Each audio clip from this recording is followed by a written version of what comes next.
আল্লাহ রাব্বুল আলামিন বলেছেন, ওয়ামা মিন দাব্বাতিন ফিল আরদি ইল্লা আলাল্লাহি রিজকুহা। এই পৃথিবীর বুকে এমন কোন বিচরণশীল জীব নাই যে জীবের রিজকের দায়িত্ব আমি আল্লাহ আমার নিজ হাতে গ্রহণ করি নাই। সব জীবের রিজকের চাবি আমার হাতে। কার হাতে? তাহলে ভয়টা কিসের? আপনার একটা পেট, তাই নিয়ে এত চিন্তা। অথচ এই পৃথিবীতে আল্লাহ পাক বলেন অসংখ্য প্রাণী আছে যাদের কোনো সঞ্চয় নাই। শকুন, শকুনের মরা গরু অনেকগুলি ব্যাংকে জমা আছে নাকি? কবে কোথায় একটা মরা গরু পাইছে আর খোঁজ নাই, খবর নাই। ওগুলা কি না খাইয়া মরতে দেখছেন রাস্তায় পথে ঘাটে? সুবহানাল্লাহ। অসংখ্য প্রাণী এভাবে দুনিয়া আছে।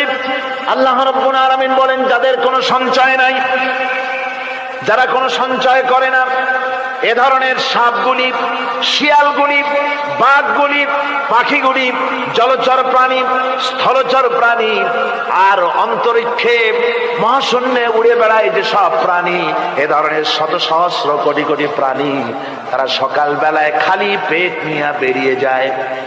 খালি পেট নিয়ে সকাল বেলায় বেরিয়ে গেল, আবার সন্ধ্যায় যখন বাসায় ফেরে সমস্ত প্রাণীগুলির পেট আল্লাহ রাব্বুল আলামিন ভরে দেন। সুবহানাল্লাহ। একটা প্রাণীও খালি পেটে বাড়ি ফেরে না। সুবহানাল্লাহ, সুবহানাল্লাহ। অথচ তাদের কিন্তু জন্ম নিয়ন্ত্রণের ব্যবস্থাও নাই। জঙ্গলে যত প্রাণী আছে তারা কি কোনদিন মিছিল করে এসে বলেছে বাংলাদেশ সরকার আমাদের জঙ্গলের মধ্যে কোনো খোঁজ খবর তো আপনারা রাখেন না, এখানে বাচ্চা কাচ্চা বেশি হইতেছে আর খাওয়াইতে পারি না, এবার কিছু পরিবার পরিকল্পনার ওষুধপত্র পাঠান? কোনদিন বলেছে? বলে নাই, বলবেও না। কে খাওয়ায়? আল্লাহ পাক খাওয়ায়। আল্লাহ পাক খাওয়ায়।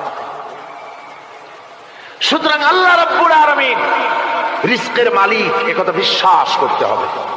সেই বিশ্বাসের অর্থ এই নয় যে আপনি চুপ করে বসে থাকবেন আর ফেরেশতারা রান্না করে আপনারে রূপচাঁদা মাছ খাওয়াই দিয়ে যাবে, এরকম বিশ্বাস করতে হবে, কাজ করতে হবে। এর ফলে আল্লাহ রাব্বুল আলামিন